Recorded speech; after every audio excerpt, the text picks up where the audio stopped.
Education के ऊपर question है कि राइट टू एजुकेशन और बेटी बचाओ बेटी पढ़ाओ, कि मैंने इनसे पूछा था कि कितने मेवात जिले में अध्यापक लगे हुए हैं, कितने खाली हैं। पूछा था कि कब तक इनको आप भरने का काम करोगे।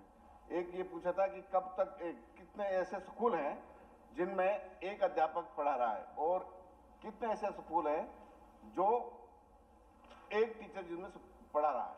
तो मेरे को जवाब आया, इनका सारा वितरण आया, इन्हें कुछ का तो टोटलिंग कर दिया, कुछ का नहीं किया। पीजीटी का कर दिया है, पीआरटी का कर दिया, टीजीटी का कर दिया।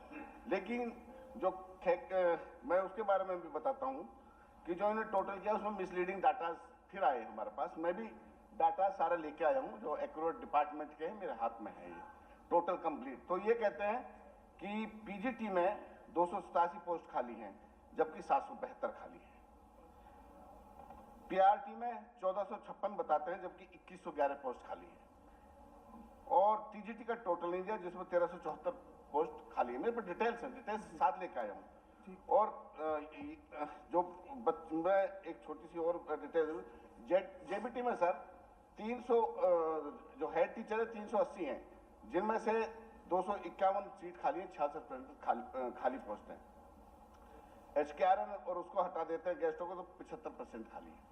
इसी तरह आपको मैं बताऊं कि पीजीटी में सर, पीजीटी में हमारी जो 9 से 12वीं क्लास तक पढ़ाते हैं उसमें जो प्रिंसिपल हैं 127 हैं, 26 खाली है।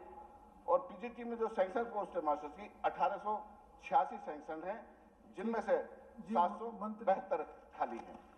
टीजीटी में सर 3395 पोस्ट सैंक्शन हैं, जिनमें से 7374 सीट मतलब 41% खाली हैं। इसी तरह सर आपको जो सिंगल टीचर है उसमें 11,232 हैं। ठीक है, आपका कहना है कि इसमें मिसमैच नहीं, बस सर सबको मत नहीं, क्या कहते बता दो सर, स्पीकर सर क्या कहते उसी के जवाब दो जो जवाब दिया है।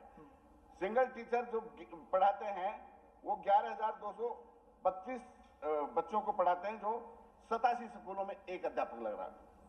अब जो जहां टीचर नहीं है वहां 37 स्कूल है जो तकरीबन 3000 बच्चों को पढ़ाते हैं, जबकि 85 बच्चों को पढ़ना चाहिए था। इसी तरह सर स्कूलों का हालात ये है कि ये इसमें बेटियां भी हैं, बच्चे भी हैं। ये बेटी कैसे पढ़ेंगी जब आप अध्यापक स्कूल में नहीं लगाओगे? किस तरह से मेवात का विकास होगा? किस तरह से पोस्ट? एक मिनट सर, एक चीज मैं और पूछ लूं। इन्होंने ये कहा है सर कि आपके पास जो टाइम है भरने का, हमारे पास कोई निर्धारित टाइम नहीं है कि किस तरह से हम वहां टीचर लगाएंगे। लिखते हैं शिक्षकों के पदों को भरने के बारे में समय सीमा निर्धारित नहीं की जा सकती। क्यों नहीं की जा सकती, मुझे इस बात का जवाब दिया जाए। जहां सिंगल टीचर, जहां एक टीचर लगा नहीं है एक भी, उनको कब तक सरकार भरेगी, मुझे ये जवाब दिया जाए। दूसरा क्वेश्चन सर इसके बाद पूछूंगा। अभी पूछ ले। अभी सर दे रहा एडवांस बुकिंग। देखिए सर, आपने बिल्कुल जो सत्य है वही उत्तर दिया है सर। जहाँ भी 29 विद्यालय जहाँ पे हमने कहा कि खाली है, वहाँ भी खाली नहीं है सर। हमने वहाँ भी शिक्षक सहायक लगाए हुए 49 लगे हुए हैं सर। स्कूल कोई खाली नहीं है, कोई पढ़ाई को नुकसान नहीं होने दिया सर। एक सेकंड भाई, आप बोल लिए अब फिर बोल लेना। जहाँ भी कमी है हमने उससे भागे नहीं है कि भाई कम नहीं है टीचर, और उसकी कमी की जगह हमने उसको व्यवस्था करके दी है, आंतरिक व्यवस्था करके दी है। और जहाँ इनको ये लगता है कि यहाँ पे आंतरिक व्यवस्था नहीं है, उसकी भी आप मुझे डिटेल दे देंगे जब आप इतनी डिटेल लेके आए। सर मैंने पूरी व्यवस्था, मैं बैठा, मैंने पूरा देखा, और जहाँ जहाँ हमें लगा कि यहाँ पे इतने टीचर की आवश्यकता से हमारा काम चल सकता है सर, हमने वो व्यवस्था पूरी की पूरी करके दी हुई है। मानते हैं कम है, इसमें कोई अतिशोक्ति नहीं है और मानने से कोई इनकार भी नहीं है। अब भर्ती प्रक्रिया सर, अब कुछ चीजें ऐसी है कि कोर्ट केस कुछ न्यायालय में फंसे हुए हैं। जब तक सर वो निर्णय नहीं हो जाएंगे तो उस पर हम लोग भी आगे नहीं बढ़ पाते। और सर जो बच्चे हम भर्ती करते हैं कई बार तो करने में एक समस्या और आती है, और वो स्पेशल मेवात में आती है। सर मान लीजिए किसी ने मेवात कैडर में भी भर दिया और दूसरे उसमें भी आ गए, तो सर वो क्या करते हैं कि मेवात कैडर को छोड़ के इधर आ जाते हैं। ये एक गंभीर समस्या है, और इसके निपटान के लिए मेरी माननीय मुख्यमंत्री जी से भी बात हुई है, और हमने ये तय किया है कि इस पे बैठ के कोई एक ऐसी समुचित व्यवस्था बनानी ही पड़ेगी कि हम लोग कब तक एडजस्टमेंट करके आगे तक हम काम चलाएंगे, बल्कि कोई एक ऐसी वैकल्पिक व्यवस्था को नहीं, बल्कि कोई परमानेंट व्यवस्था करने के लिए हम लोग आगे बढ़ रहे हैं, और इसको हम लोग बहुत जल्द पूरा भी करेंगे सर।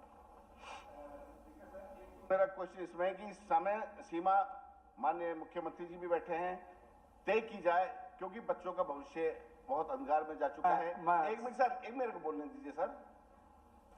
इसकी समय सीमा ठीक की जाए। सभी स्कूलों में जहां टीचर्स नहीं है वो भी मैं डिटेल दूं, पढ़ाने कोई नहीं देता वो भी मैं मंत्री जी को डिटेल दे दूंगा। बाकी मंत्री जी अभी कुछ दिन पहले हमारे जिले में गए थे हिंगनपुर गांव में, तो वहां शिक्षा मंत्री के आने से पहले लगाए महिला डांसरों ने ठुमके, जहां देशभक्ति के गाने चल रहे। नहीं सर, क्यों नहीं बोलूंगा? साहब ने हमारे एमएलए के बारे में बोल के आया सर, मैं बोलूंगा। हमारे खिलाफ बोल के आया, क्यों नहीं बोलूंगा सर? मेरे पे वीडियो रिकॉर्डिंग है। ठीक है, आप अपने विषय पे तो जहां देशभक्ति के गाने होने थे, तो मंत्री जी ने कहा कि आपके एमएलए वहां जाके तफरी मारने जाते हैं, हमको कोई काम नहीं बताते, मौज मस्ती मारने जाते हैं। मंत्री जी मैं ये काम बताने जा रहा हूं आपको कि हमारी सीटें मेरे पे रिकॉर्डिंग है, चाहे तो अभी चला के दिखा दो, तो आप इजाजत दीजिए साहब की। सर हाँ बोल, क्या वो भी बता दें हम क्या मटन गश्ती करना आते, क्या मौज करना आते हैं, और इसकी समय सीमा कब तक आप तय करोगे, कब तक भरी जाएगा, हमको इसका जवाब दिया जाए। जी सर देखिए, व्यवस्था मेवात के लोगों ने की थी, मुझे वहां बुलाया था, मुझे ये थोड़ी कहा किसी ने कि भाई हम लोग वहां पे क्या सांस्कृतिक कार्यक्रम करेंगे। मैं अपने काम के लिए गया, मैंने अपना काम किया। जो बात अगली इन्होंने कही कि तफरी मारने जाते हैं, इधर उधर की उलझुल बात करते हैं सर, कौन सी एक बात सही करते हैं। अभी भी थोड़ी देर पहले बड़ी उलझुल बातें करके आए थे, मैंने कोई गलत नहीं कहा सर, और मैं अपने स्टेटमेंट पे कायम।